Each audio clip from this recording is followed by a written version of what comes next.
Kalimutan ko pala i-add itong video ni General Eliazar kung saan yung mensahe niya sa mga anti-Baculaw protest na nagbabalak. Ito yung statement niya o pahayag niya na lumabas kahapon sa social media. So pakinggan natin ito mga kabanat. Ito yan. Para may proof tayo na ito yung mga sinasabi niya. Baka sabihin ay gawa mo lang yan. Gawa mo lang yan. Wala namang video. So ito.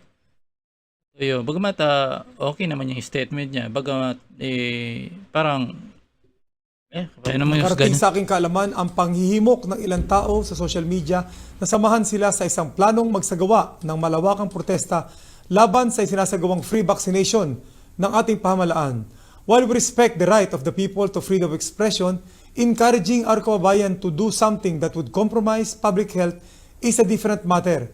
Inatasan ko na ang ating PNP Anti-Cybercrime Group at ang ating CADG na bigyang pansin ang maling pananaw na ito bago pa lumala at maging banta sa kaligtasan ng ating mga kababayan.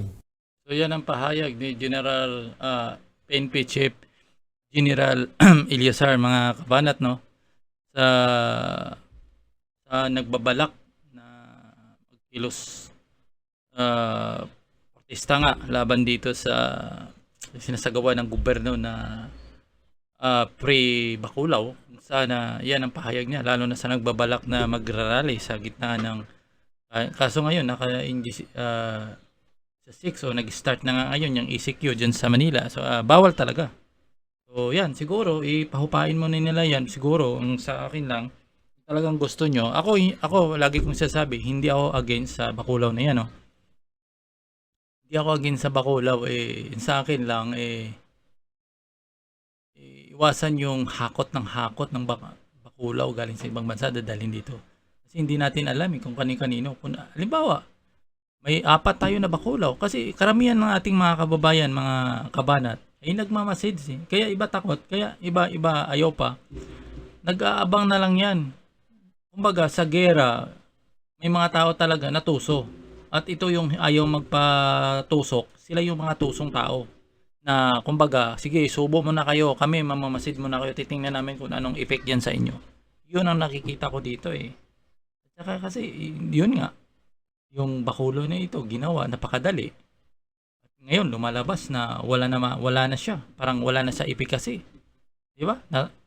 Nabakunahan ka, natatamaan ka pa rin. So, parang wala na siyang, hindi na siya, ang sa akin lang, itong gobyerno natin, dilat naman sana yung mata. Pakinggan yung kabilang panig. Maraming mga grupo na gustong tumulong. Dapat pakinggan ng gobyerno. Hindi yung parang mga kabayo na nakapiring yung mata na isang direksyon ang tinatahak. O ganoon, kung gusto nyong matapos itong pandemya na ito, magtulungan kayo. Yamang daming mga expert niya na gustong tumulong. Pakinggan nyo lahat, Mr. President. Sana pakinggan mo lahat. Hindi ka makapagbuo ng matamang desisyon kung one side lang yung pakinggan mo. Huhulog ka pa rin sa pagkakamali kung yun pa rin yung pakinggan mo. I-open mo sa lahat para lahat ng mga solusyon, alternatibong paraan ay makarating sa iyo at doon mo paghahambingin. Ito, tama to. Si ganito tama kasi ito ata nasusubukan. 1.5 year yung ginawa natin to, parang wala namang pagbabago. Parang tipaklong na lang tayo, paulit-ulit. Wala naman nangyayari sa atin. Hanggang kailan tayo mga ganyan? Yan ang dapat big question sa sarili natin. Sarili ng expert. Dapat yung mga expert ni Perne. Tapos isipin mo, sino ba itong mga expert ko na ito?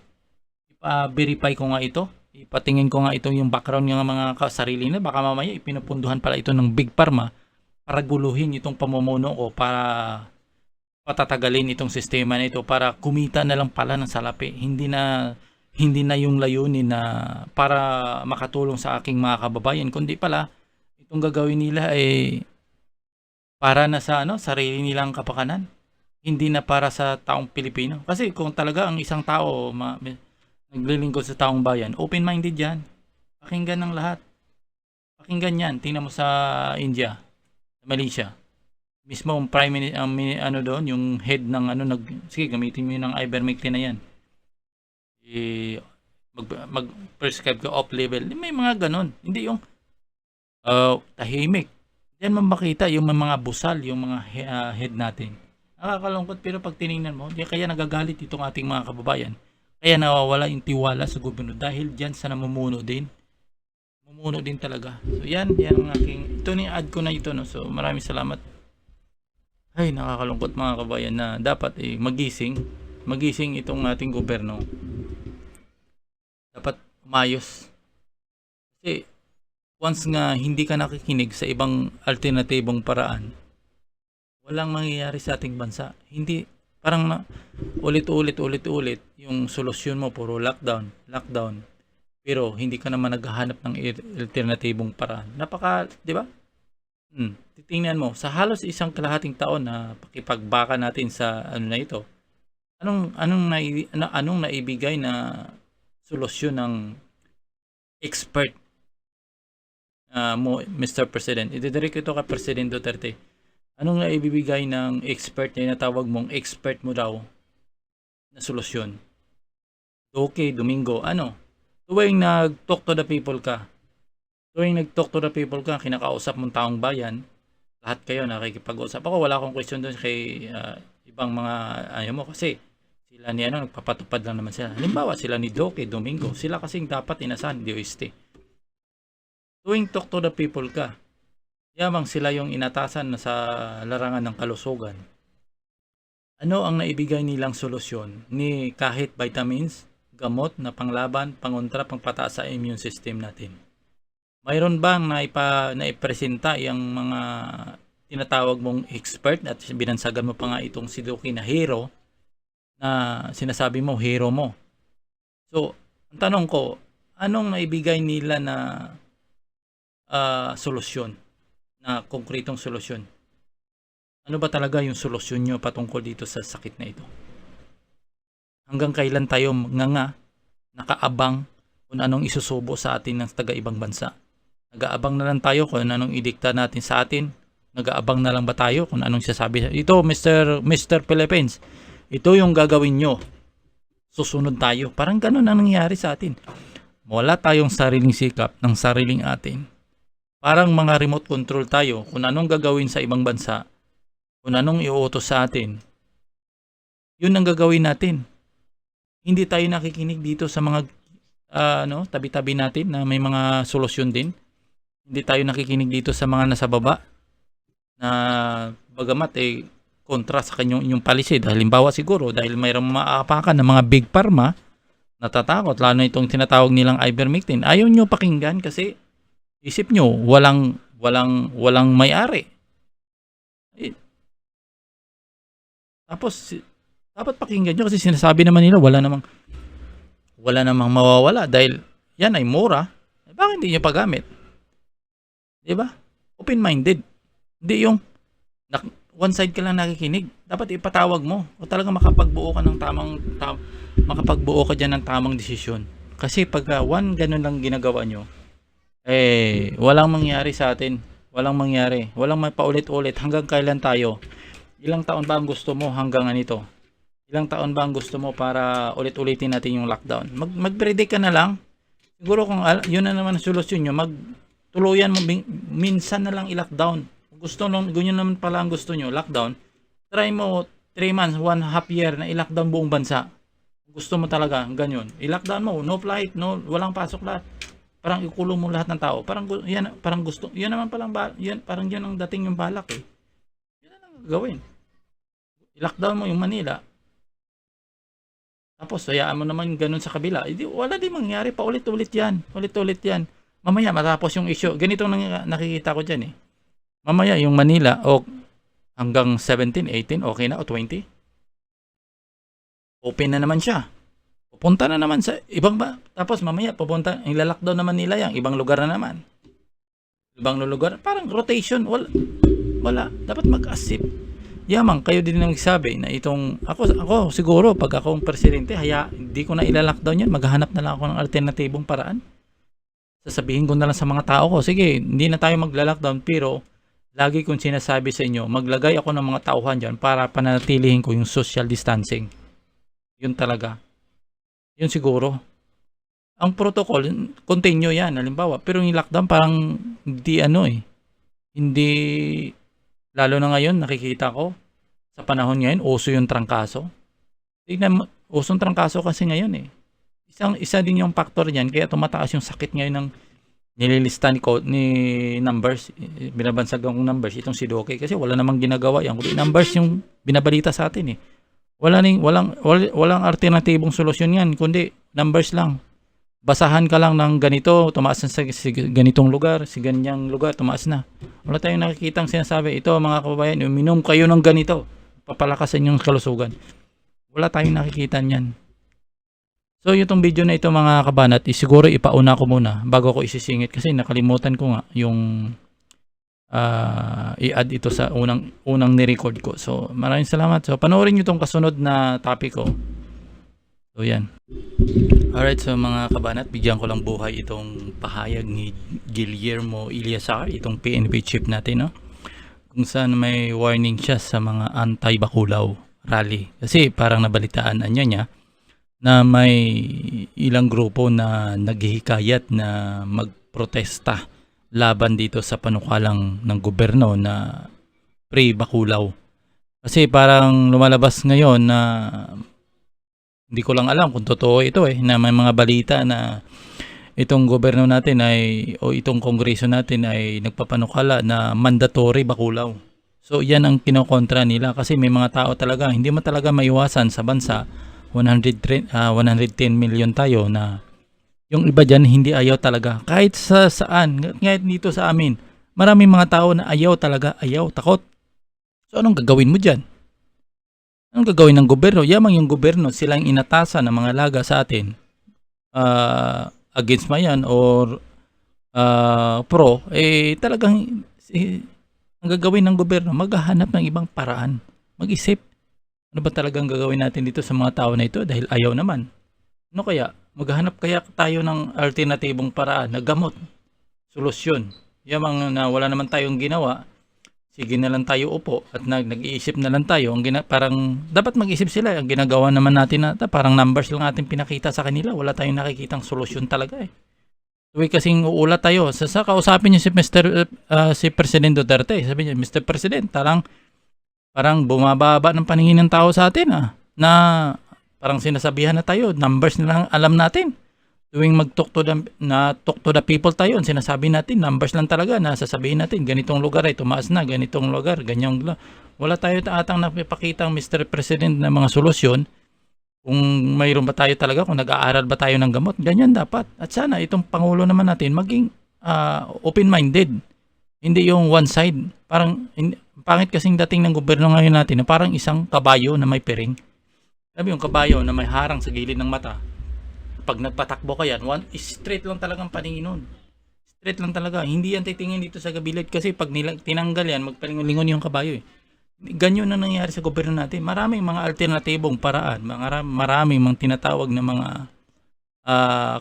ibang mga grupo na gustong tumulong sa gobyerno pero hindi pinapakinggan. Hindi ko nga maintindihan at saka minsan pumapasok na rin sa isip natin dahil parang ginagawa nila ay business. Hindi mo maiwasan ipasok sa utak ng mga kababayan natin nagsasabi din ng ganyan kasi once nga talagang isang tao ay naglilingkod kasi sa bayan, talagang gusto niya ay talagang makakatulong. Open-minded yan. Ultimo mga nasapi na kababayan, pakinggan niya yan. Kung ano lang makakatulong para makihambing niya. Kasi pag hindi ka nakikinig sa ibang tao, wala kang mabubuo na desisyon na tama. Wala kang mabubuo. Yung lagi mong sinasabi, yun na rin ang pakinggan mo. Yamang 1.5 year na ang ginawa mo, yung strategy nyo ay ganun pa rin, paulit-ulit, lockdown. Walang ibang solusyon. Sa palagay nyo, Mr. President, no? Diretso ko to kay President Duterte. Yung virus na ito, maaalis mo kaya? Maaalis mo kaya? Sa palagay mo, matatanggal mo ito? Yan ang dapat pag-aralan nyo. Pag-aralan dapat. Kasi ang sakit na ito, hindi mo na mabubura sa mundo ito. Nandyan na siya. Ang gagawin nyo, maghanap kayo ng alternatibo o gamot. Panglaban dito, pangpalakas sa ating immune system. Kayo din naman nagsabi, kung mahina ang immune system nyo, ay mahawaan kayo. Ang ginagawa nyo pagla-lockdown, gugutomin yung tao. O gugutomin yung tao. Ang isang, pag ang tao nagutom, bumababa yung immune system niya. Na-stress yung tao dahil nga hindi makalabas. Na bumababa yung immune system ng isang tao. Lalo ng isang tao kung nade-depress o na-stress, mahina yung ano ng katawan. So doon siya natatamaan. Alam niyo naman siguro yan dahil siyempre may edad na kayo. Alam niyo yan. So sana ang hingi namin, hindi namin alam ko, ako dati naging supporter mo din naman. Binoto nga kita. Pero dito sa larangan ng pag-handle ng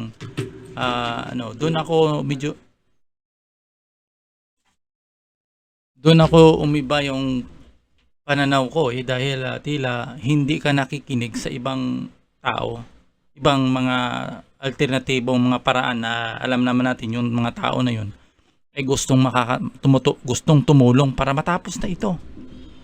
Lahat sana ng paraan kung talaga yung in general na at sana lahat ng paraan kung talaga yung mga namumuno sa gobyerno gustong o kung talagang ang focus nila ay para sa ating mga kababayan, pakinggan nila lahat. So basahin ko muna mga kababayan yung statement at may sa last part ng video na ito may discussion ko ay mayroon akong ipakita sa inyong sinabi ni PNP chief natin Guillermo Elazar, no?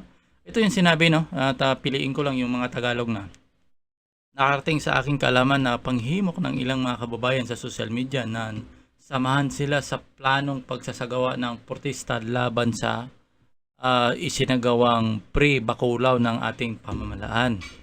So sinabi pa ni PNP Chief Guillermo Elazar, sa ating ngayon ay mayroong tinitingnan natin ngayon kung mayroong paglabag sa batas ang ganitong gawain para sa amin aksyon, pero sana ay wag na nating paabuti sa ganong sitwasyon. Yan ang dagdag pa ng sinabi ni PNP Chief Guillermo Elazar. Hinikayat natin ang mga kababayan natin na huwag itong ituloy sa kanilang plano dahil hindi natin ito lalo nang sa panahon ng ECQ. Yun ang sinasabi. So, sa akin lang, okay, dahil sa ECQ tayo, malamang bawal talaga kasi sa Manila, lalo na ngayon ay bawal. Pero sa akin lang, talagang patas kayo. Pagdating sa ibang mga grupo like Makabayan Black, bakit wala kayong ginagawa? Di ba? Minsan diyan ako na nahihilo. Kapag yung Makabayan Black, nakaraan, nagsuna si Presidente Duterte. Di ba? Hindi nyo napaalis yun sa posisyon. Hindi nyo andun pa rin sila yan ay, baga, pag sinabi mo kasi banta sa kalusugan, kasi sabihin nyo baka maghawa-hawaan. So yun, ba't hindi nyo pinigilan? Pag sa bagay, hindi pa naman kasi naka-ECQ yun. So ngayon, ECQ, parang panahon ng ECQ, right to hold to protest, action. So siguro, pagkatapos ng ECQ na ito, to 20 days, baka pwede na sila magprotesta. Pero sa akin lang dito pinapunto, bakit pinipigilan? Parang nalabas kasi, pinipigilan na. Kasi tayong mga nasa bansang Pilipinas, hindi lahat ay sang-ayon sa plano ng gobyerno na bakulaw na ito kasi mayroon kasing ibang mga tao na lalo na ngayon may social media. Siguro kung 1960 tayo, 1950, hindi pa uso yung tinatawag na social media, ay maaaring ma-brainwash yung mga tao. Kaso ngayon may may social media na tayo. Lahat ng pangyayari sa buong mundo ay nakikita ng ating mga kababayan at nagmamasid sila. So may mga kababayan nakikita natin yung epekto ng bakulaw nito ay hindi maganda, doon sila natatakot. Number 1, yung paggawa ng bakulaw, yan ang pinaka-issue talaga na kahit magtanong-tanong ka sa maraming senior citizen sa isang barangay na ayaw talaga. Kahit wala pang kalahati nga dito sa amin. Tinanong namin, ikaw gusto mo? Ayaw ko. Ikaw, ayaw. So, bakit ayaw nila? Ang number 1 nila dyan, wala silang tiwala sa bakulaw na yan kasi ang una, dahil doon nga sa Dinbaksya nga hindi nyo pa inayos-ayos. Yun ang pinaka nila na, alam mo yung issue diba sa Dinbaksya na tinurok, binadali din, na natapos na na-inject sa mga kabataan, naglabas ng statement itong, ano ba nagawa nun? Nakalimutan ko gumawa. Tapos naglabas na itong palang bakuna na ito ay bawal i-inject sa mga natamaan na ata o hindi pa natamaan ng dengue. Basta ganon, sa dalawang part na yun, ganon, may isa doon na aalisin mo. So, anong magagawa ng gobyerno kaya naturok na doon sa isang tao na yun? Ganyan yung naisip nila ngayon. Ganyan yung naisip nila. Kaya ang karamihan ngayon, nagmamasid pa. Kaya ayaw. Kaya yung iba gusto. Kasi iba napilitan lang yan dahil kailangan nila dahil sa trabaho nila. Pero kung talagang kusang loob, 50-50 yan. 50-50 yan. Lalo ngayon maraming mga balita na nangyayari sa mga bakulaw na yan na lalo ngayon habang patagal parang lumalabas yung bakulaw na nawala yung efficacy niya. So, masisisi mo ibang ang mga kababayan natin na ganyan ang pananaw nila na instead na protektahan ka, talagang wala. Di ba? O tingnan mo, sa buong mundo, napakarami ng mga bansa na na-injika ng bakulaw na yan. Pero bakit ganyan pa rin nangyayari sa kanila? Tapos pinapalusot lang nila na sinisisi nila yung hindi nabakulawan. Bakit nahawaan pa rin yung nabakulawan? Anong nangyari doon? Di ba? Yan dapat yan ang pag-aralan ng nasa gobyerno. Hindi yung post kayo ng ganyang sistema, dapat pag-aralan. Ang lumalabas kasi dito sa ating gobyerno, nakanganga eh. Umaasa na lang kung anong idikta doon sa ibang bansa. Yan ang problema. Parang walang sariling isip. Parang ano sila, parang remote control. Kung anong ipindot ko dito, sunod yung mga yon. Yan ang nangyari. Walang sariling isip. Hindi nila kayang, hindi ko maintindihan talaga anong klaseng gobyerno mayroon tayo. Parang remote control nga eh. Di ba? Dapat ang gagawin ng gobyerno, si President Duterte, yamang ikaw yung pinaka-head ng bansa, kumbaga, tinatawag ka tatay. Once kasi nga magdesisyon ka, susundin ka talaga sa lahat kasi presidente, ang katumbas ng presidente ng Pilipinas ay ama ng bansa. So, dapat pag nagdesisyon ka, open mind ka naman na pakinggan mo yung one side, pakinggan mo ang ibang mga doktor na may itutulong din sila. Para kung gusto mo talagang mamadali ito matapos, pakinggan mo, payagan mong lahat magsama-samang tumulong sa iyo. Huwag mong gigipitin yung iba, huwag mong gigipitin yung ganito, ganyan. At doon ka lang nakapokus kung anong sinasabi ng expert mo. Hindi ka ba nagsasawa yan sa mga expert mo na halos siyang kalahating tao na wala namang ginawang solusyon? Dapat lawakan yung isip. Yan ang taong gustong lumilingkod sa taong bayan. Yun ang taong may pananaw. Di ba? Yun ang taong may pananaw na yung totoong puso niya ay sa bayan. Hindi yung hap-hap. Bagamat sa bayan, pero mayroong tinitingnan na pakinabang. Hindi ganun. Hindi ganun eh. Alam naman natin na ang sistema sa ating bansa talagang hap-hap yan. Hap-hap yan. Mayroong diyang naglilingkod kunwari. Pero ang kinakabig yan, mas malaki. Hap-hap. Gusto kong maglingkod sa bayan, gusto kong yumaman. Parang ganun ang gusto niya. So, hindi talaga maano yan kasi realidad sa ating bansa eh. Na ginagamit minsan yung posisyon niya para kumita ng pera. Yan kasi nakikita din ng ating mga kababayan eh. Lalo na sa Department of Health na tila bingi at bulag. Na yung ibang mga grupo na gustong tumulong ay hayo pakinggan. Lalo na yung pabunan. Doon ako naiinis din sa pabunan. Ngayon, nga kayo. Naghahanap kayo kung anong wala kayong binibigay na may mga taong gustong tumulong ay sinisikil nyo dahil kayo nasa kapangyarihan. Anong klaseng mga tao kayo? Anong klaseng mga matinong tao? Matitino ba yung ganyan? Kasi talaga kung kayo mga nasa gobyerno ay naglilingkod kayo sa taong bayan, once nga isang taong maliit man yan, kahit hindi kilala sa lipunan, kung nakapag-invento yan na tila may potensyal na makakatulong, suportahan nyo sana yan. Huwag nyong isipin na, ay huwag yan, dahil alam namin yan, hindi yan maganda. So ano, yun lang ang sasabihin nyo. Hindi yung sasabihin, sige, tutulungan namin kayo. Yung mga nakita natin na talaga may potensyal yan, nakakatulong. Bagamat hindi pa talaga sapat, tutulungan namin kayo paano ma-improve yan. Yan ang kailangan natin ngayon. Nasa sitwasyon tayo na panahon natin in the future, baka next year. Hindi nila naisip, wala silang vision. Pulpul nga, nakakainis. Nakakagigil pag isipin mo talaga kababayan, ganyang klaseng namumuno sa ating bansa. Baka masasabi natin, iwan ko. Kaya ako pag isipin ko, kaya minsan nag-show doon si Congressman Atienza, nagtanong ako eh. Kailangan sa ating bansa, Congressman, reformat. Yun ang ibig ko sabihin. Na parang computer. Na kailangan, i-reformat mo yung gobyerno para maalis yung mga bulok, mga virus sa gobyerno. Yun ang dapat sana mangyari. Pero napakahirap na eh. Kasi maraming balat kayo dyan na tila sa tingin mo napakalinis. Pero iba naman yung gawain. Alam mo yung mga kawatan sa gobyerno, hindi mo makikita ngayon yan. Napaka-professional kawatan na sila. Hindi mo yan. Nagbabalak pa lang yan nga magnanakaw. Nakalista na yan kung paano nilang gagawin. Planado na yan. Kaya, Pag naghanapan ng mga ninakawan, plansyado na. Wala na makikita itong outbound, wala na makikita. Kasi professional, magnanakaw na sila. Sila nagsasabi, napakayaman yung bansa natin. Pero saan tayo ngayon? Di ba? Yun ang masaklap. Sabat, itong gobyerno natin, kung gusto niyang tapusin yung pandemya na ito, magtulungan sila lahat. Pakinggan ng gobyerno lahat. Kaliwat, kanan. Pakinggan ng gobyerno. Hindi yung one side lang. Ayun, tatakotin pa nyo. So, tatakotin. May kalayaan tayo eh. Hayaan nyo sila magprotesta na yan ang pananaw nila. Hayaan nyo sila. Ganyan pananaw nila. Ganyan pananaw nila. Ayaw nila sa ganyan.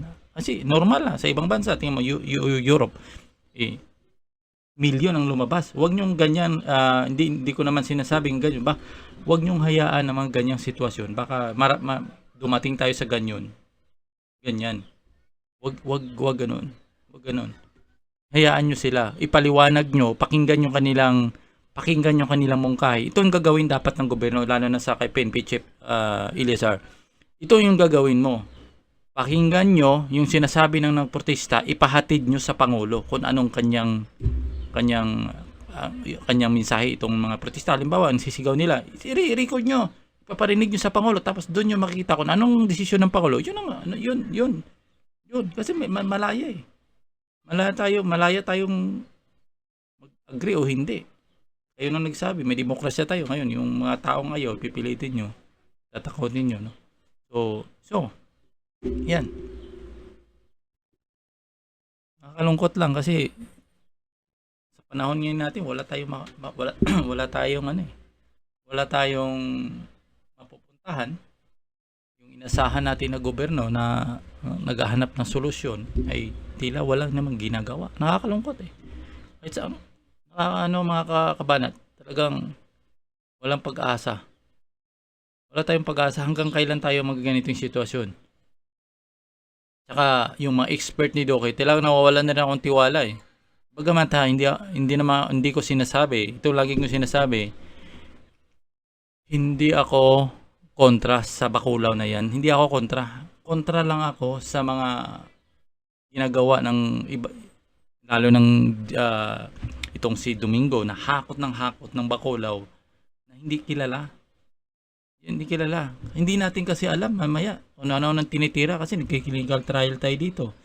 Automatic, pag clinical trial, automatic yan. Kung ituturok sa'yo yan. Yung, hindi naman nila yan ikikiliga trial. Ituturok nila sa sarili nila. Ito si Domingo, tuturokan mo ako, tuturokan mong anak ko, tuturokan mong lolo ko. Hindi yan. Okay sana kung ganyan gagawin nila. Sa sarili nila, ituturok nila. Pero hindi eh.